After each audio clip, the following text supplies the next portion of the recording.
One of the biggest questions every Call of Duty fan has every year is, are the maps good? Maps can make or break a Call of Duty game, and in the new era of COD, good maps are few and far between. Will Black Ops 6 be different? Can Treyarch be the hero of the Call of Duty competitive scene? Let's find out, as all the Black Ops 6 launch maps have now been revealed and detailed. In the most recent Call of Duty blog, they revealed the rest of the launch maps for Black Ops 6, along with a lot of other details which I touched on in another video, which I will link right now. They only gave us the descriptions, the TAC map, and one photo, but we also have footage from the trailers to analyze as well. Let's dive in and see what we can take away from this. Starting with the best looking map of the bunch, and the one we have the most footage of, Vault. At first glance, this looks like a pretty standard 3-lane Call of Duty map, which for me, is one of the most important design factors in a map. We have the long green lane, which is where all the long-range gunfights will occur. We have the yellow lane, which plays much tighter and has a pool as its focus point. We actually see this entire lane in the video clip from the trailer. Then we have the middle of the map, where all of the close quarter stuff will go down. It looks like a pretty standard open room with not a lot of cover, but it has 3 entry and exit points, plus the hole in the middle to go down to the underground road, which will connect you from the green side of the map to the pool side. You can see half of this route in the trailer video. It's not a very big area, but will be heavily utilized by players trying to hit some nasty routes.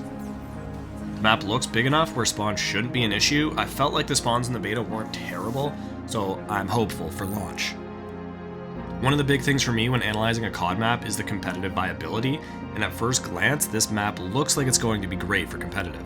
I can see Hardpoint and Surge playing really well here, but like always, it fully depends on hill and bomb placements.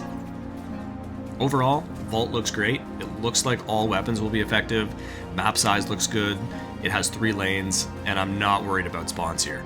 I think this will be one of, if not, the best map in the game. Before we move on, if you're enjoying the video, be sure to hit that like button and also subscribe. It's completely free. Next, we have Protocol, which we didn't get to play in the beta, but this is the map where we completed our basic movement training. I wish I would have explored the map a little bit when I was doing this, but I was so excited to play, I totally forgot. Thankfully, this was one of the maps that was leaked over a month ago during the PS4 leak, and I've seen quite a bit of gameplay on it. Granted, it was against bots, but it's still gameplay. Honestly, this looks like a very solid map. It's very similar to Flak Tower in Call of Duty World War II, which was a great map for pubs and competitive. Taking a look at the TAC map, we can see that it's a standard 3-lane map with 2 buildings on either side that will be the center of the action as teams try to control the map from these power positions. A lot of COD maps use this formula, London Docks, Nuketown, Flak Tower, to name a few. The green side of the map is lower than the rest of the map, and you can actually go up into the buildings from down there and into each of the main spawns. This will definitely be used as an area to hit routes and catch the enemy team by surprise. Mid-map is centered around an artillery gun and the 2 purple buildings overlooking it from their upstairs windows, very similar to Flak Tower and London Docks in that area.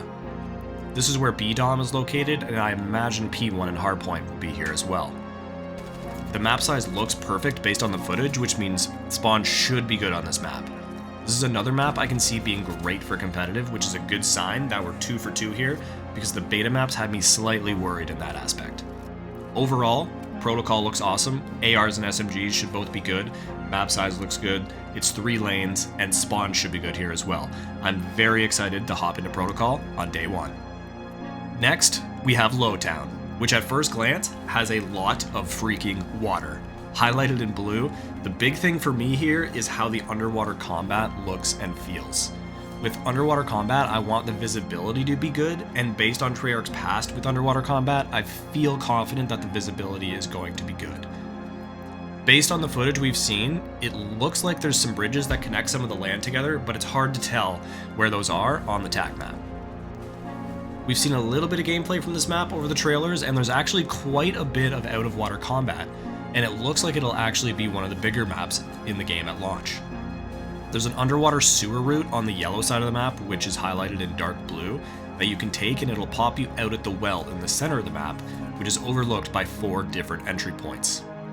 This actually does follow a very similar 3-lane map style that we've seen from the map so far, which isn't surprising given Treyarch's map record. The size seems good, so the spawn shouldn't be an issue, and it looks like there's a lot of lanes within the lanes, so you shouldn't be able to get spawn trapped either. It also looks like a versatile map in terms of weapon viability, which is always good.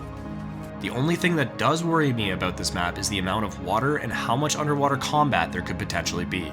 I don't see this being an option for competitive simply based on the amount of water, although Sharksy 2.0 would be hilarious with Omni movement and this amount of water. Moving on to Redcard. I definitely get Moscow vibes from Cold War right off the rip here, except this will take place at a soccer stadium. Based on the TAC map, this looks like one of the biggest maps we'll be seeing in the game, and there's a lot going on here. It's for sure a 3-lane map, but there are a lot of moving parts and interconnecting paths and buildings that make it very difficult to say how this is going to play, and we don't have enough footage on it to analyze it that heavily. Good news is, this map looks large. Even though none of the maps are said to be large, Redcard for sure looks like it'll be the biggest, and with that, normally comes decent spawns. At least, safe spawns. The yellow side of the map looks like it will take place outdoors, and with that comes longer lines of sight, so expect ARs to take over this side of the map, while the green side of the map is the indoor side, with a lot of interconnecting routes for SMGs to hit. It looks like a lot of weapons will be viable here again, which is always great, as I've mentioned before. I'm happy we'll be getting a bigger size map at launch, and I'm excited to see how this map will play in competitive modes. I see it being viable for sure. Moving on to our only snow map in Black Ops 6, we have Vorkuta, the old Soviet labor camp that we broke out of in Black Ops 1. We've only seen a few clips of this map, and based on what we've seen, there's not a lot to go off of. It's the standard 3-lane map design we've seen on every map so far, which seems to be the common theme in Black Ops 6 maps. You can actually see over half the map in the screenshot alone, which shows me that this map is quite small. You have the massive saw blade in the middle, with your 3 minecarts on the green side of the map for protection through the open area.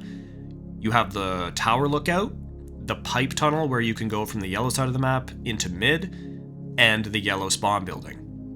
I know it's an aerial view, but spawns on this map are going to be a nightmare. You can practically see spawn from the mining saw, so that only leaves a select few spots to safely spawn, and there will be 11 other people on the map. Based on this analysis, I don't think this map will play that well. Will it be fun? Probably, but logically, it likely won't have much natural flow to it. My least favorite of the maps so far. Moving on to what looks like the smallest map we'll be seeing, Subsonic. It looks like the entire outside of the map will be one square fighting ring, and then also an indoor square fighting ring with combat taking place around a large piece of aircraft. I think this is going to be a great map for grinding camos and going for dark matter.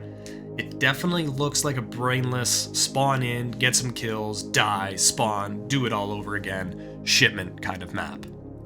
I'm fine with having 1 or 2 of these maps in the game, but when there are a lot of them with no variability, it can get exhausting and boring. Overall, looks like it'll be a fun map for high kill games and grinding camos, but there won't be much natural flow to it. On to the last of the core 6v6 maps, we have Payback. Set on a cliffside mansion, at first glance this map looks beautiful. We have seen absolutely no footage of this map, so we don't have a lot to go off of here other than what we see in the TAC map and the map preview video they released a few weeks ago, which shows nothing of significance. It does look like a 3-lane map, but it looks like there's going to be a lot of different levels within those 3 lanes, especially inside the mansion, where there looks to be an underground route, which is likely a wine cellar type area, the main level, and then the upstairs level, where there will likely be lookouts towards the yellow side of the map and each spawn side. It seems like a majority of the combat is going to be tight, close quarters combat inside the mansion, so expect to see a lot of SMGs and shotguns here. The map size seems like it'll be good size, so that likely means spawn should be okay. This could be a good map for competitive hardpoint, depending on where the hills are. It's hard to say how it's going to play without seeing any footage, but overall, I think Payback looks good, and I'm looking forward to playing it. Lastly, we have the final strike map that will be in the game at launch in Warhead, which is essentially a destroyed version of Nuketown. As with all of the strike maps, there's not a lot to say about them. It'll be super chaotic and fun for a select group of people. Of the 3-strike maps, I think this one looks the best and looks like it will play the most normal. It won't play well, but it looks like it'll play the most normal to me.